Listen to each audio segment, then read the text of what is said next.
Ambush in the Ashen Hills. The sky above the Ashen Hills was red, glowing like fire. Smoke rose from the black ground, and nothing moved except the wind. The place was cursed, or so the story said. Kalara didn't care about stories. She was a warrior, strong, skilled, and proud. Her skin was pale silver, marked with warrior lines. Her long, dark hair was tied back tightly. She wore light armor made for speed, not protection. She walked ahead of her squad, scanning the rocky land with sharp eyes. Behind her marched 10 alien soldiers. They were her team, or so she believed. "Stay alert," Kalara said in a low voice. "The mission is simple, but this place smells wrong." They were sent to scout an old human crash site. A ship had gone down here weeks ago, but Command wanted something else. Proof that humans were stealing alien tech. Kalara led them to a high ridge. From here she could see the dead valley below. Dust swirled. Nothing was moving. No humans. No ship. No signs. Then she heard the sound. Click. It was the sound of a weapon charging. Kalara turned fast, but too late. A blast hit her shoulder, spinning her backward. She dropped to the ground, gasping. Her eyes widened in shock. The shot had come from behind. Her own squad was standing over her, cold eyes, guns raised. "What? What is this?" she choked. "Orders changed," said her second in command. "You're not needed anymore." They fired again. Pain tore through her side. She tried to crawl, but someone kicked her down a steep slope. Rocks cut into her skin. Blood spilled. She rolled, then slammed into a hard wall of stone at the bottom. She couldn't move. Her eyes were open, but her body was failing. Above her, she saw the soldiers walk away. No one looked back. Kalara lay in the dust, shaking, her breath shallow. She was a warrior. How could they do this? Why? She didn't understand. Her heart beat slowly, her vision fading. She tried to drag herself out of the pit. Her arm moved just a little. Her fingers clawed at the ash. But she had no strength left. She closed her eyes. And then, footsteps. She thought it was the end. Maybe they came to finish her. Maybe they brought more pain. But instead, a hand touched. Her face, gentle, not cruel. She opened her eyes slightly. A human. A man. Bearded, dusty, with tired eyes. He knelt beside her. His clothes were old, patched. He didn't look like a soldier. "Hey," he said softly. "You're hurt bad?" Kalara tried to speak, but only blood came from her mouth. The man opened a small bag. He took out a canister and sprayed her wounds. It burned, but it stopped the bleeding. He worked fast but carefully, wrapping her shoulder and side. "You're lucky I heard the shots," he muttered. "No one comes here, not anymore." She stared at him, confused. Why was a human helping her? "Don't talk," he said. "Save your strength." He pulled her gently onto his back. She was weak, lighter than he expected. Still, she was taller than him, her silver armor gleaming faintly in the light. He began to walk, one slow step at a time. Kalara's blood left a trail behind them. She didn't know where he was taking her. She didn't know his name, but she knew this. He was not her enemy. The human didn't run when he saw her. He saved her. The stranger.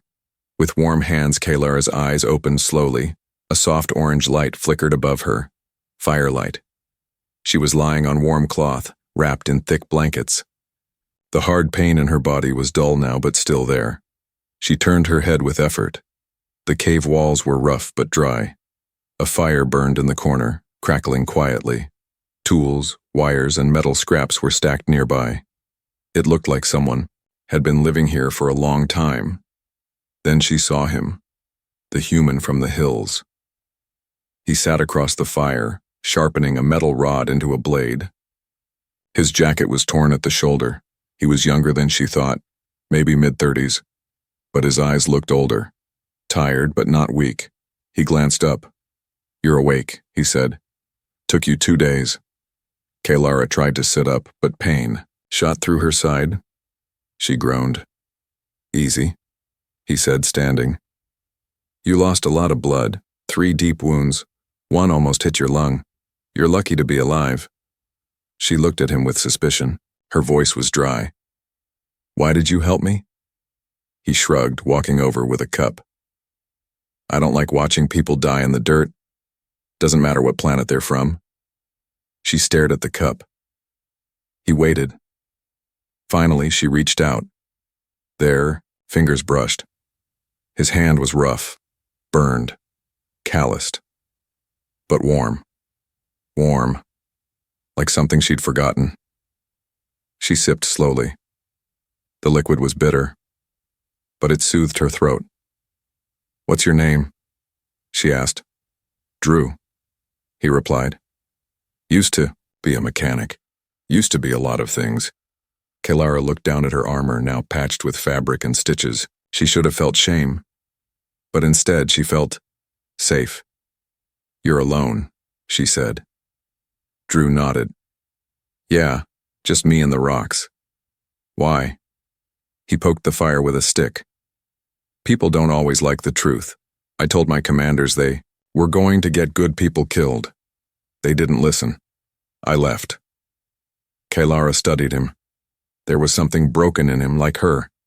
2 warriors from different worlds, both betrayed. You could have left me, she said quietly. I know, but you didn't. No, he said. I didn't. Outside, the wind howled through the ashen hills. Machines passed overhead, search drones. The glow of their lights flickered across the cave entrance, then moved on. Kaylara felt it. They're hunting me, Drew nodded. They came close last night, didn't scan this deep, might return. She forced herself to sit up, grabbing his arm for balance. If they find you helping me, they'll kill you too, she said. He gave a half smile. Not the worst way to go. Better than hiding forever. She frowned. You're strange, human. Thanks, he said. For the first time in days, she almost laughed. Later, Drew checked her wounds.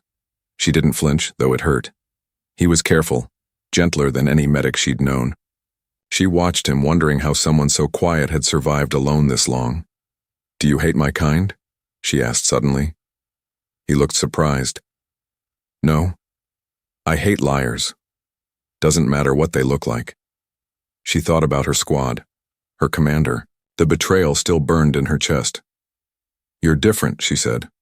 So are you, he replied. They sat in silence for a while. Then she asked, Why did you bring me here? Not to your people? Drew looked away. I don't have people anymore. And in that moment, Kaylara understood. They were both ghosts, left behind by their own. Night fell again. Kaylara couldn't sleep. The pain was fading, but the memories remained sharp. She looked at Drew, who slept near the fire with one hand on a metal pipe. He was ready to protect her even in sleep, and for the first time since the ambush, she didn't feel alone. She didn't know what tomorrow would bring, but she knew this. She would stay alive, not just for revenge, but because someone still believed her life was worth saving. Hunt through fire and shadows. The next morning came cold and silent. The fire had gone out. The cave was dim. Kaylara stood near the entrance, wrapped in a blanket. Her wound still ached, but she could move now. Not fast, but enough. She stared outside. Ash floated like snow over the cracked hills. The sky was dull gray, but something was wrong, too quiet. Drew was beside her in seconds, holding a scanner. He had picked up the same feeling. They're coming, he said. Kaylara nodded. They found my blood trail, or a drone spotted the cave. He looked at her. You can't fight yet. I can walk, she said. Then we go. Drew packed, fast. A bag, a few tools, a shock pistol. He helped Kaylara into a cloak to cover her armor. She limped beside him as they left the cave, taking a hidden path through the rocks. They moved slowly through narrow stone trails. Drew knew this land, every crack, every hollow. Kalara followed his lead, trying not to slow him down. But soon, they heard it. Engines. 3 hover bikes were flying low, searching. Kalara cursed under her breath. They sent elite trackers. "Don't stop," Drew said, grabbing her hand. They ran into a dry canyon. A loud boom echoed above. Something exploded near the ridge. "They're dropping sensors," Kalara shouted. Drew didn't answer. He pulled her through a narrow tunnel, barely wide enough for one person. They came out the other side into a shadowed trench. But they weren't alone. 2 soldiers stood ahead. Black armor. Glowing visors. Kalara's heart froze. Drew didn't hesitate. He grabbed a metal rod from his belt, clicked a button, and it crackled with blue energy. The nearest soldier raised his weapon. Drew threw the rod. It hit the soldier's chest. Electric shock surged. The man dropped with a loud thud. The second soldier fired. Drew tackled Kalara behind a stone. "I told you I wasn't useless," he muttered. Kalara grinned through the pain. "I believe you now." The second soldier moved fast. Too fast. Kalara reached for the dead soldier's weapon. She wasn't strong yet, but her aim was still true. Bang. One clean shot to the helmet. The second attacker dropped. They both stayed low, breathing hard. "More will come," she said. "Then we keep moving," Drew replied. They escaped into a narrow ravine. For hours they climbed, crawled, and ducked from patrols. Drew helped her when she stumbled. She covered him when they were almost spotted. They didn't speak much, but they trusted each other now. At sunset, they reached a broken transport truck, half buried in rock. Drew led her inside. It was dusty but safe. He set up a heater. Kalara leaned back, exhausted. "Why are they still hunting me?" she asked. "You're valuable," he said. "They don't want the truth coming out." "They betrayed me," she whispered. "My own people." Drew looked at her, his eyes dark. "Then make them regret it." She turned to him slowly. "You sound like a warrior." He smiled faintly. "I just fix things. You lead." Kalara studied his face. Dust-covered, worn, brave. He had risked everything for her, and he still wasn't running. As the stars came out, Drew checked her wounds again. His hands were steady, but there was care in every movement. Kalara watched, him silently. She had always believed strength meant fighting alone. Now she wasn't so sure. "You could leave," she said softly. "I could, but you stay." "I do." She looked away. "Thank you." He didn't reply, just gave her a blanket and sat near the door, weapon in hand. Outside, the wind howled again. Inside, 2 souls rested in silence. The hunt was not over, but they were ready, together. Her past, his pain. The night was quiet, but neither of them slept. Kalara stared at the roof of the broken truck. Her side hurt with every breath. But that wasn't what kept her awake. It was the silence in her heart, the kind that came after betrayal. Drew sat near the rusted door, watching the stars through a broken window. He hadn't spoken in a while. His shock pistol lay across his lap. His body was still, but his eyes weren't resting. Kalara finally broke the silence. "You never asked me what I did, why they wanted me dead." Drew didn't turn. "If you want to tell me, I'll listen." She sat up slowly, wincing. "I was born into the warrior caste. My bloodline traces back to ancient generals. I trained since I could walk. I bled in 3 wars. I led men, saved colonies." Drew nodded. "Sounds like you earned respect." She looked away. "That's the problem. I had too much of it." He turned now, eyes narrowing slightly. Kalara's voice dropped. "My commander. He saw me as a threat. I never bowed low enough. Never stayed quiet when I saw dishonor. So he set a trap, sent me on a mission, and gave my squad orders to end me." She shook her head. I trusted them. I trained them. I laughed with them. Her hands clenched the blanket, and they left me like trash. Drew's jaw tightened, but he said nothing. She glanced at him. That doesn't shock you? No, he said simply. Because it happened to me too. Kalara blinked. Drew leaned back, staring at the sky again. I was an engineer, civilian support. Then the war came. I joined a unit. Fixed gear, patched holes, saved lives with tape and luck. He paused. One day, our scanners picked up a plasma leak near a cliffside outpost. I told my commanding officer the cliff was unstable, that we shouldn't go in until it was checked.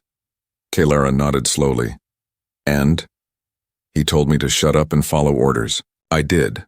The cliff collapsed. 15 soldiers died. His voice was cold now. No one blamed him. I became the scapegoat.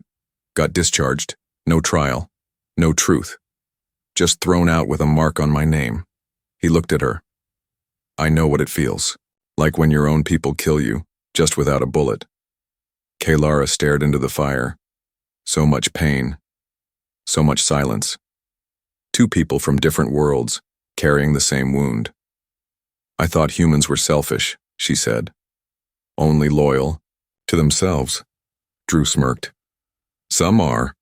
So are some aliens, I guess. She laughed softly. It was the first real laugh in days. A sudden beep broke the quiet. Drew grabbed his scanner. His face turned grim. They found the cave we left. Kalara stood fast, ignoring the pain. Then we move again. Drew hesitated. You're still not strong enough to run far. Doesn't matter, she said. We keep going. But he didn't move. Instead, he walked toward her, reached into his coat, and pulled out a small metal badge. It had the mark of her warrior. Clan Kalara's eyes widened. Where did you get that? From your armor. It fell when I carried you out of the crater. He held it out. It's yours. She took it, fingers trembling.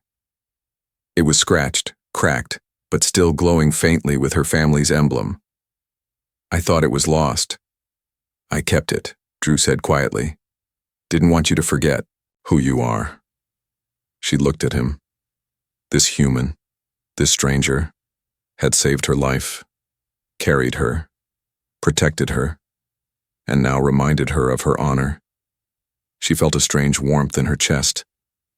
Something soft, something dangerous. They left the truck before dawn. The path ahead was steep. Danger waited. But now they didn't just walk to survive. They walked together, two broken warriors, healing step by step.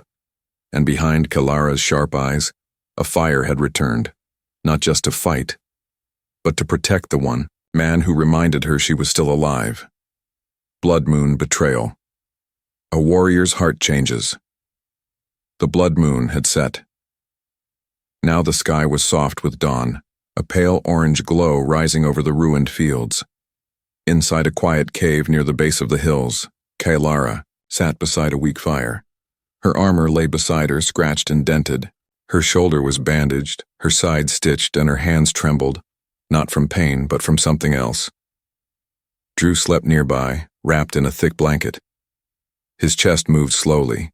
He had taken the worst of the wounds, burns, a broken rib, a deep cut along his back. Kalara had stayed awake all night, watching over him like a silent shadow. The warrior part of her wanted to scout ahead, to check for danger, to keep moving. But her heart told her something else. Stay. Protect him. She reached over and gently touched his hand. His fingers twitched in sleep. This man, this strange, stubborn human had bled for her. No. With her. He had fought when he should have run, held a weapon when he barely knew how to use one. And he had stood beside her, not for glory, not for gain, but because he cared. Kalara had fought in 100 battles. She had saved entire villages. She had taken down ships with her bare hands, but nothing had ever shaken her like the way Drew looked at her. Like she was still worth saving. Even broken. Later, when Drew stirred, he found her sitting near him. How long have you been awake? he asked, voice low and rough. All night, she replied softly. He blinked. You didn't need to do that. I wanted to. Their eyes met. For the first time, Kailara's voice lost its armor. I thought strength meant fighting alone, pushing pain away, standing above everyone. And now? Drew asked. She looked down.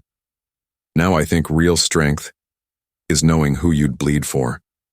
He smiled, even though it hurt. You're starting to sound human, she chuckled. Maybe I'm just starting to sound alive. Over the next few days, they stayed hidden in the cave. Drew healed slowly. Kailara hunted small animals for food. She still moved with purpose, but now there was something gentler in her steps. Sometimes she caught herself watching him, not as a soldier, but as a man. When he worked with tools, fixing a broken drone for parts. When he cooked food with the last of their supplies. When he smiled at her stories from her warrior days. He never treated her like she was fragile. He never treated her like she was alien. He just treated her like a person. No one in her life had done that before. One evening, as the fire cracked softly, Drew handed her a small object. It was a charm, made from a broken piece of her armor and a copper wire. She stared at it, surprised. What is this? A token, he said. For luck. Kailara held it carefully. Why? Because I want you to survive. I want you to be free. And I want you to remember me, even if we don't stay together. Her hand tightened around the charm. You don't understand, she said slowly. You're the only reason I can be free. He looked at her, confused. She moved closer, kneeling beside him. Her voice was low, her silver eyes glowing in the firelight. Where I come from, we fight for honor, for rank. But no one teaches us how to feel, how to care. She touched his cheek gently. But you taught me what it means to choose someone. Drew froze. Kailara. She smiled softly. I'm not asking for promises, just don't push me away, not tonight. He reached up and took her hand in his. I won't. That night under the stars, she didn't dream of war. She dreamed of laughter, of warmth, of a world where a warrior girl could finally rest, in the arms of a brave human who had already given her everything. And maybe, just maybe, she was ready to give him her heart. A new oath in the stars. The stars were bright above the hills. Cold wind whispered across the empty land. But inside the cave, everything was warm. Quiet flames, soft breath, and hearts slowly healing. Kailara stood at the entrance, her long, dark hair now loose, falling gently over her shoulders. Her armor had been cleaned, polished, and reforged with parts Drew helped her repair. She no longer looked like a wounded fighter. She looked like a leader again, but her eyes were on him. Drew sat by the fire, fixing an old transmitter with his usual focus. His face was still bruised, his side wrapped tight, but he was smiling. Kailara took a deep breath and walked to him. I made a decision, she said. Drew looked up. What kind? She knelt beside him, her voice calm but steady. I won't go back. He blinked. To your people? She shook her head. Not as their soldier. Not as their puppet. Drew sat still, listening. They left me for dead. My old commander is gone. My squad is scattered. I could return, yes, but I'd be a symbol, not a person. And I'm done living as someone else's blade. He said nothing, letting her speak. I want to choose my own life now, my own path. She reached into her belt and pulled out a crest, a piece of her warrior badge, melted and reshaped into a new form.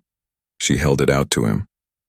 This, she said softly, is not a gift of honor. It's a promise. Drew hesitated. What kind of promise? Kailara looked him straight in the eye. That I belong with you, wherever you go. Drew's hands shook slightly as he took the badge. He turned it over in his fingers. Warm metal, Smooth edges, a mark of her bloodline, now bent into something new. "You're serious?" he whispered. "I've never been more serious," she said. "You saved me, Drew.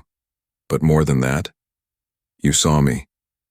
Not as a warrior, not as an alien, but as someone worth fighting for." "I didn't expect you to stay," he said honestly. "I didn't expect to fall for you," she replied.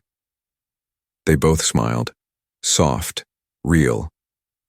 That night, they built a fire outside the cave. The stars above looked endless, like the future stretching wide. Kaylara stood beside Drew, holding a small glass bottle. It contained the last fuel for the signal beacon. They had talked about it for days, whether to send a message out, whether to ask for help or leave the galaxy behind.